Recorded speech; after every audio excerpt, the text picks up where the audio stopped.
200. Ang lupit ah. SM Bacoor. Sa vlog mo kaya? Yan ah. Bye, bye.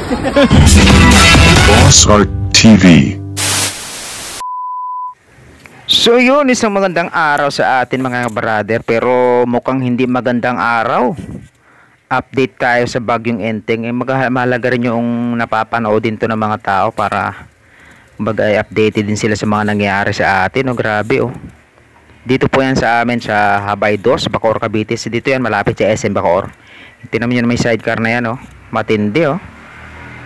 Bumabiyahe pa rin siya kahit na lubog na yan oh.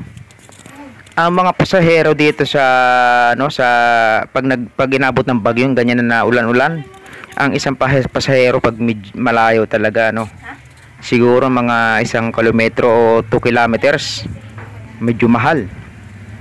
Yung tipong sasakay lang sa sidecar at 500 meters lang ay mga 100 na yun o 200, ganun.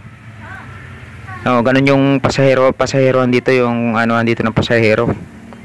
Mga 100 meters lang. Yung tipong tatawid ka lang sa kabila 30 pesos yun.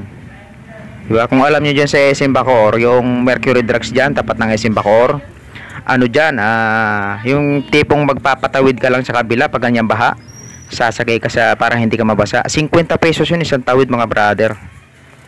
Yan yung tulad niya, mga naka-sidecar na yan. Malaki ang kinita na mga yan. Sa totoo lang, nagganyan ako dati dito. Kumbaga, yun yung sobrang lakas ng bagyo. Since 2000 pa yun? 2008 or 2009, mga ganun. Kumbaga, nagtumbahan ng mga saging dito sa mga tinutuloyan ko dito. May mga bakuran dito nun eh. Ginawa kong balsa, ginawa namin balsa, tapos nagbiyahe kami. Ibig sabihin yung biyahe na ginawang parang bangka, yung pinagdugtong-dugtong na balsa na ng saging. Kumita siguro kami noon ng mga nasa 1,000 mahigit, 1,600 yata, mga ganun, kulang-kulang 2,000. Yan yung mga dito ay walang gupit, syempre, di ba? Lugi talaga ang mga negosyo pag ganito. Ang mas kumikita dito yung mga yung mga talagang may-ari ng pwesto. Pero pag ikaw nag-uupa ka lang, lugi ka dyan. Panalo yung mga may-ari ng pwesto. Ito, tinan nyo ito oh. Nakasakay sa ferry boat oh, di ba? Malaki ang bayad yan mga brother. Mga 200 yan or 300, depende sa layo. Yan, isang motor na yan oh. Isang biyahe lang yan, may 300 ka na. Saan ka pa, di ba? Paano kung makalima ka nun? Malaki-laki, di ba? Ito pa, may mga tropa tayo dito. Yan solid yan. Mga repa pits. Di ba? Yun lang i-update natin. Salamat. Update ko ulit kayo sa sunod.